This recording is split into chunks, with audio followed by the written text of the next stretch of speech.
What's going on, guys? This is Yasin, and this is going to be OCG Metagame Breakdown number 7, a really good one, I'm not gonna lie. Covering 91 top-performing decks from 17 tournaments during the span of only 1 week. So in 1 week, they were able to be this productive. Not bad, not bad. And only in Japan, mainland China, and South Korea. And huge shoutouts to freaking Akira, man. These breakdowns are so good. Thank you so much. I really appreciate you. And before this video starts, make sure you like and subscribe. Check me out on Twitch and Instagram. And now let's get right into it. Alright, so the number 1 best deck is absolutely not shocking at all. It's Ishizu Tier Laments. No shit. It's the best deck by a long shot. Not even close. No. So yeah, literally every single build is always playing Ishizu. So yeah, don't go thinking that it's only 31 out of 35. It's actually 34 out of 35. It's just that the other builds are also playing more other engines on top of Ishizu and Tier Laments. And only one of them looks like he was pure, but I don't know, I kind of doubt it, not gonna lie. Anyways, 24 Splight, this is really impressive. This is, I believe, more than last time. Not bad, not bad. And then after that, we have Adamantipator. Interesting, but only one of them was playing Vernalizer. Okay, that's not too much. And then we've got Bisted, so branded Bisted, Dragon Maid branded, 1 Sprite Bisted. Okay, so I actually believe that the best way to play Bisted is with Dragon Link in the TCG. That's probably how we are going to be seeing people play Bisted. So Bisted Dragon Link is no joke, man. It's for sure going to be tier 1, and it's a really good anti-meta call to Tier Laments. Anyways, after that, we have Exorcister, which is it's completely falling behind everyone else. It used to be so much better. It was a good meta call against Tier Laments, but man, it has way too much competition now. It's just inherently fragile. It's a good deck, don't get me wrong. When it goes first and it does its thing, it's ridiculously good. But unfortunately, it can't really keep up with the other broken decks that don't necessarily use the graveyard that much. Like, Exorcister does not have a great matchup against Sprite, or Splight, whatever. So that's the reason why it's really getting worse and worse and worse. Anyways, Branded Despia, not great. I'm not a big fan. It's good if it's piloted by a good player, but an average player will have average results, aka mediocre results with the deck. Yeah, you don't really want to go like 5-5 at a YCS. Anyways, Lawn Mowing, Tier Laments, Thunder Dragon, Punk Bisted. Wow. Engine.deck, Ishizu Naturia. That's actually really cute. That's a legit deck, by the way. The Naturia support is not a joke. It was a joke. This deck was a joke for the longest time, but the new, I think, level 4 and level 1 monster, oh my god, they're amazing. And the trap card, whenever it's sent to the graveyard, can search, and it's now once per turn. So you can shuffle it back, mill it again, and search like 10 cards in 1 turn. Anyways, Bisted, Salamangrade, what the hell is the synergy? There's literally zero synergy. Zero synergy whatsoever. Chaos, Bisted, Thunder Dragon. This is my cup of tea. This is the deck that I like to play for fun. Danger, Dark World. Finally, Dark World's being played in something. Oh my god.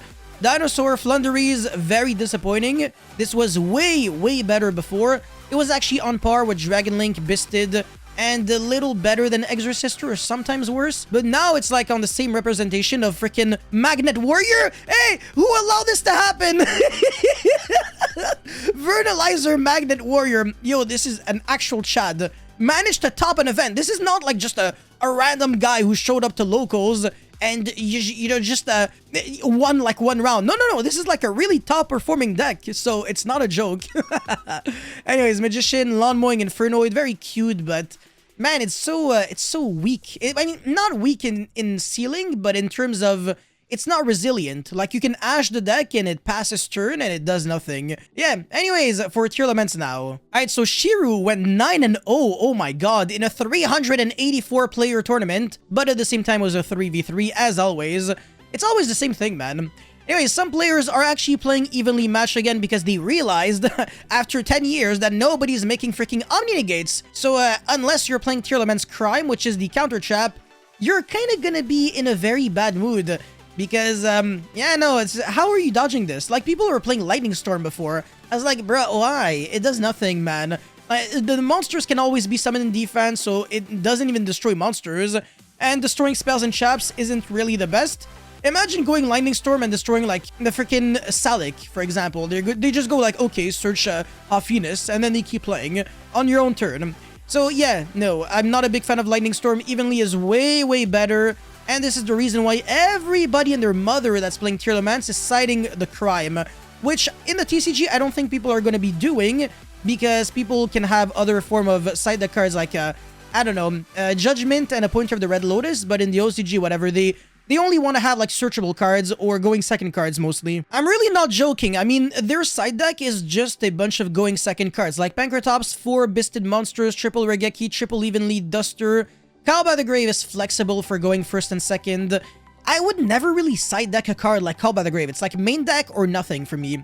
And the Crime is the only going first, the only true going first card out there. So yeah, basically 90-something% of the side deck, just a bunch of going second cards, and the only going first card is searchable anyway, so you're always gonna have it, except if you mill it, then you're bad at the game. It must not be nice.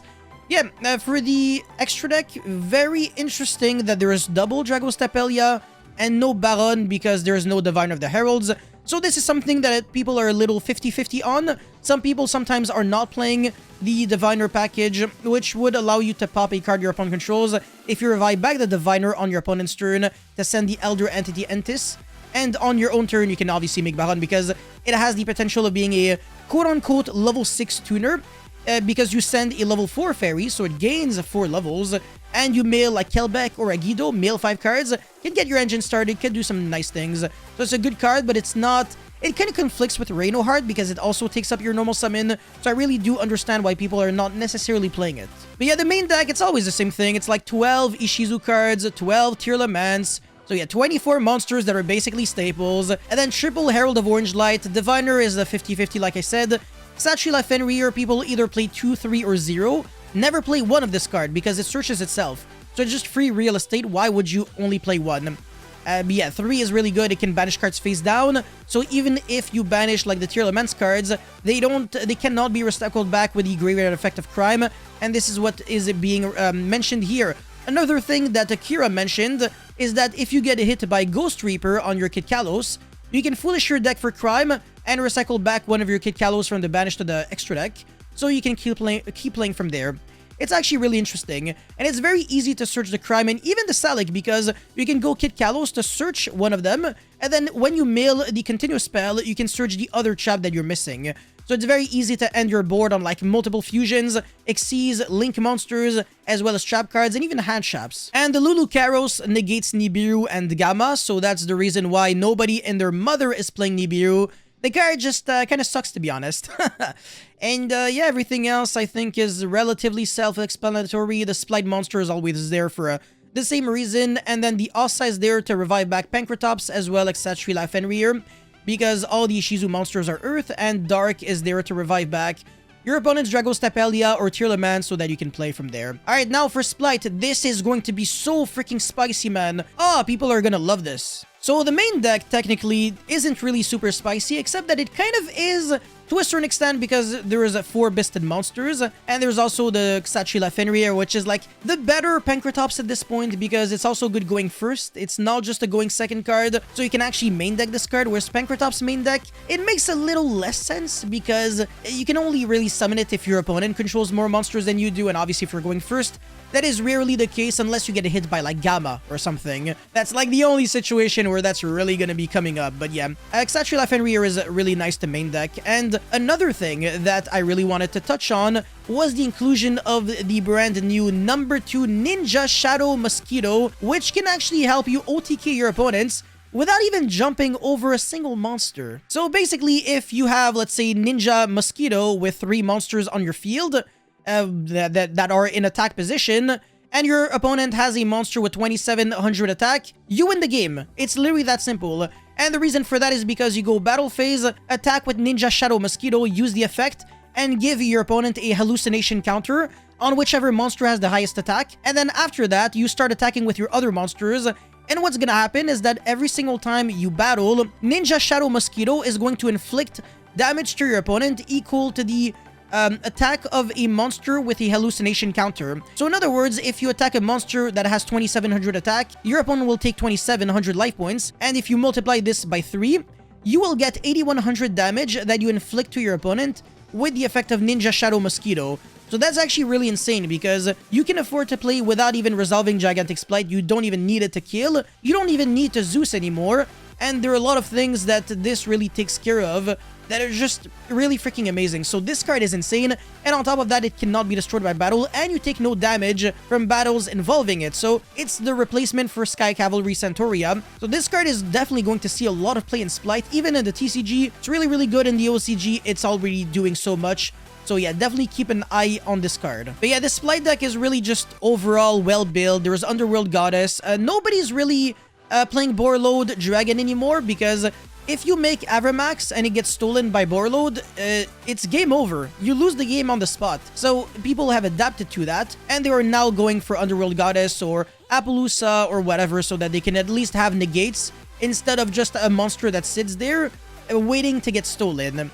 Anyways, on the side deck, we keep on seeing the same trend of Regeki, because this deck really struggles to get a spell or trap negate. The only one is Carrot, and people only play one of them. So the way to deal with Regeki would be with Appointer of the Red Lotus, Solemn Judgment, and Splight Starter on standby to summon Carrot. But apart from that, it's basically going to be GG if you get hit by Regeki. Lightning Storm, on the other hand, my man, you really have to replace this with Evenly Matched, although I can understand that people are now adapting to the inclusion of Crime, even though people have been playing this for a relatively long time. But yeah, Satchela Fenrir, this card is so good that you might as well side the third if you're not already playing multiple copies. But yeah, Ghost Reaper is seeing play again. That's the reason why people are now trying to play Crime, so that they can mill it, recycle back the Kid Kalos in case they get hit by the Ghost Reaper. And even Gigantic Splight and Splight Elf can get hit by Ghost Reaper, so that's actually really terrifying.